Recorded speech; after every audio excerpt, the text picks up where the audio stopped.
Huh? Dig.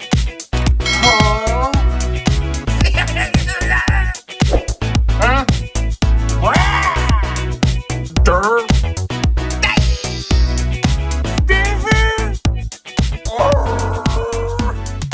Huh? Dirt.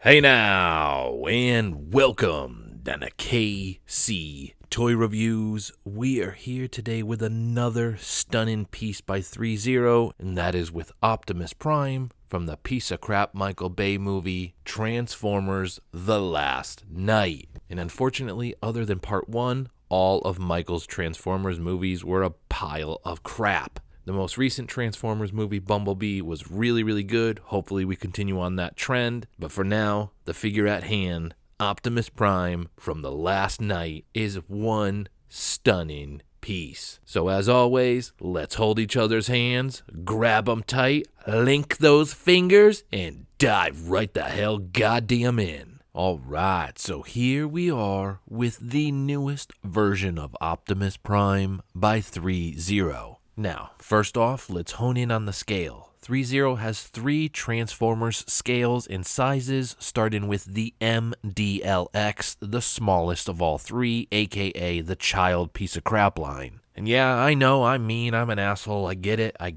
But something about the MDLX line pisses me off because they come out with all the fantastic characters, most likely because it is cheaper. Most recently, we have Hot Rod and Starscream just announced. But it's just this little miniature scale, 8 inches, 7 inches, something along those lines. And it is just ridiculous they don't stick with the DLX line. And then on top of that, we have a premium scale line, which is basically the largest of all 3. And to simplify it, Threezero offers small, medium, and large in their Transformers lineups. The DLX fits perfectly to anybody who collects 1/6 scale figures because it is right within that 12 to 13 inch height range that fits perfectly and looks nicely within the rest of our collection. And on top of that, I would go as far as saying that Threezero has the absolute best non-transforming figures on the market. And in my opinion, the benefit of them being non-transformable is they add an extra layer of detail that is just like none other. We have a die-cast frame, and the overall figure is very heavy feeling. And as we can see in shot, the details are next level. Now, as we take a tighter look at the face sculpt and the chest on this thing, the details are next level. Whether you are a fan of the piece of crap Michael Bay movies or not, you have to admit that the designs are actually pretty cool. And yes, there are a lot of naysayers out there that want him to stay in that G1 old school Prime look forever. And personally, every version of Optimus Prime through all the piece of crap Michael Bay movies have been stellar.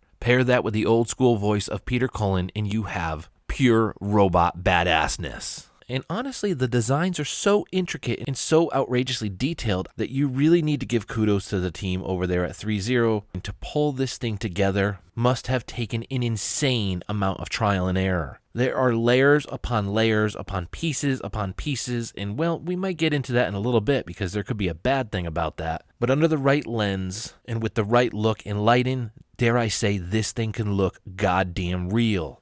And basically, as far as all the little pieces and contrast, well, like I said, there's some benefits and there are some downfalls to it.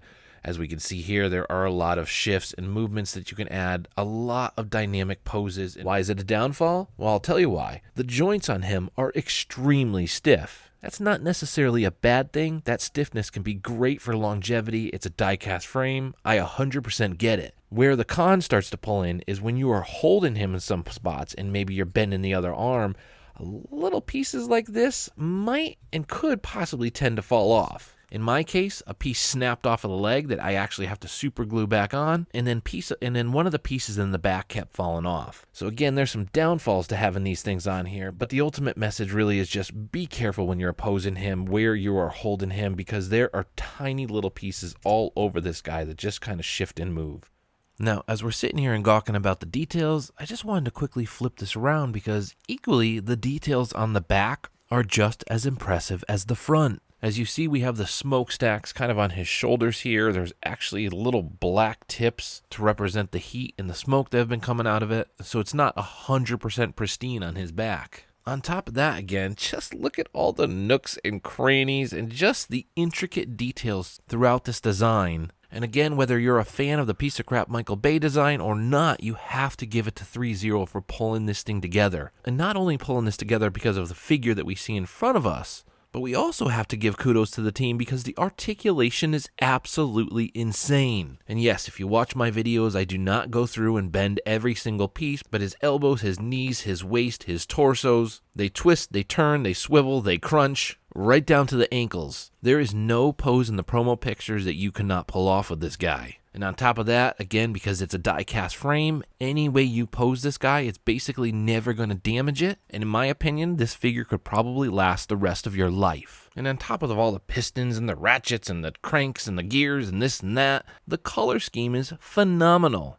We have gold, blue, red, the silver, a slight weathering throughout this figure, and just that true heavy die-cast frame adds to all of it. It might sound weird, but the legs alone truly look like a piece of art in this picture. And on top of the beautiful paint application, we have this really cool transformer language, hieroglyphics, whatever the hell we want to call it, on the front of the legs. And as stupid as it sounds, I think it just looks really freaking cool, and it truly complements the front of the legs. It just looks really, really nice. Who knows if it even goddamn says anything? If it does, comment below. You will absolutely be my hero. But as it is, it looks fantastic. Great detail. As you can see, just a slight kind of weather-ish look to the metal there. And for the price point, the details on this thing don't even match up and make any sense whatsoever. So again, kudos to the team over there at Threezero. They have absolutely stepped up their game as far as these Transformers and the detail that they are putting out. Now, as far as accessories goes, what you see is what you get, plus this knife dagger-ish thing that goes on his wrist, which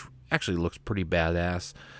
As we can see again, just a slight nice weathered paint application to it. And then of course you have the larger sword in hand here, and then the shield. All in, the details are insane. Again, we have those transformoglyphics, hieroglyphics, transformers language, whatever the hell we want to call it on there. Amazing paint application, slight weathered-ish look throughout that metal, gunmetal paint application. And of course, as we switch over to the sword, basically going to be the same comments, weathered look, transformoglyphics on there. And as you can see, even the blue and the red have a slight weathered-ish look to them. It just looks really insane. Look at the details around the hand. Just the edges of it have just little minor scratches. They didn't even need to do that, but they did it. You can kind of see it here. You can kind of see it a little bit around the edges of his knuckles there. Just insane that they did that. And then, of course, it's worth noting, Threezero always includes a stand with their Transformers figures. The fact that the Transformers figures stand fantastically on their own, and they're including these insane next-level stands, just truly speaks to the quality that is Threezero. And in my personal opinion, this stand in front of us is probably one of the best stands on the market. They are so good that I always look on AliExpress, and once in a while you will find them for about 10 or 15 bucks. And they fit perfectly with any other third-party Transformer that you might have in your collection, and just kind of adds a nice uniform look. But all in, as you see, it's branded. We have the machine deck look to the bottom of it, and the base is very wide, which again adds to this being one of the best stands that you can get, especially for a Transformer collector.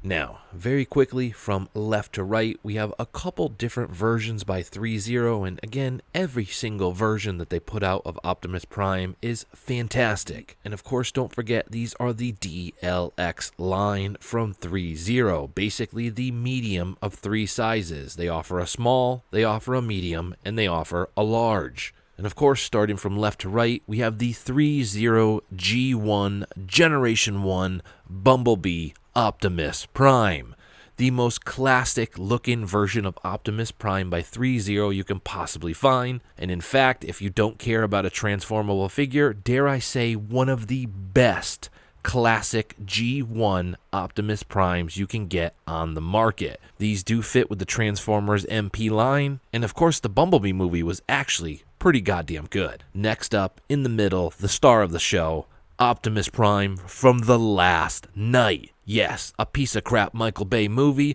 but the design is fan-goddamn-tastic. And all the way to the right is probably from the worst movie of them all, Optimus Prime, Revenge of the Fallen. If anybody remembers, Devastator had balls at the end. What the hell happened? Writer's strike. There was a lot going on during that movie, but it was a travesty. The biggest piece of crap, pile of dung, garbage fire you could ever watch. But it had some cool moments. It had some cool fights in it. And as always, the designs by Michael Bay are pretty goddamn cool. Now, who's the clear winner of the three? I hate to say it because everybody's going to slap me. We want to go with the G1, but The Last Knight is absolutely insane. The details, the intricate look, the slight weathering throughout the figure. We have the transformaglyphics, aka Transformer hieroglyphics at the bottom. Not sure what the hell they say, but the letters on his shins look absolutely stellar, adds a nice little artistic look to him, and just the overall presence is freaking badass. But again, 3 stellar, non-transformable,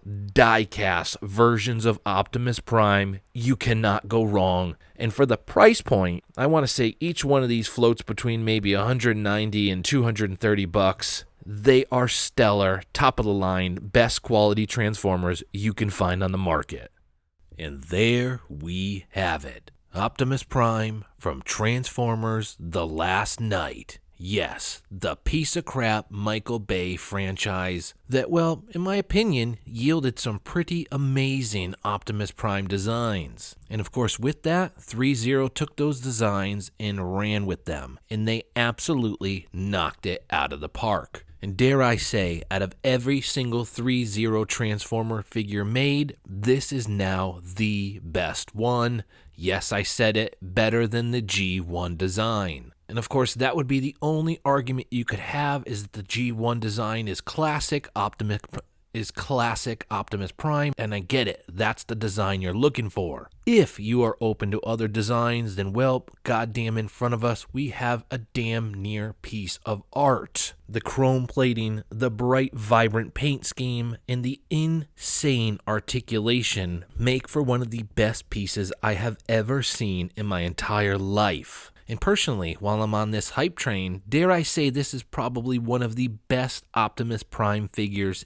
ever made. The only argument that you could have is that it doesn't transform, but again, personally, I do not give a crap about transforming. All I care about is their robot form. On top of all that, Threezero included a beautiful branded stand with an insane wide base for this guy. He will sit nicely in your collection, and I promise you this will be a standout piece amongst all your other figures. Something about the design on this one is truly breathtaking. It's just a little bit more curved edges, a little bit more of roundness on this guy versus the stereotypical boxy Optimus Prime look, and I just love it. So with all that said, as far as a score on this guy, it's probably going to be one of the highest scores I've ever given, because this thing, as I've mentioned, is damn near perfect. And the score that comes to mind is a 9.3 out of 10. Nearly a damn perfect figure. If you are a Transformers fan and Optimus Prime fan, you would be absolutely insane to not purchase this figure, especially at the price point that Threezero sets these things at.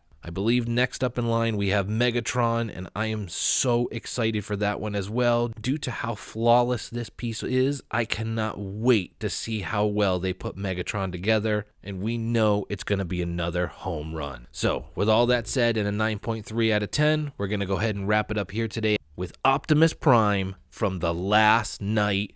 Go get this thing now. You will not be disappointed. Catch you guys next time.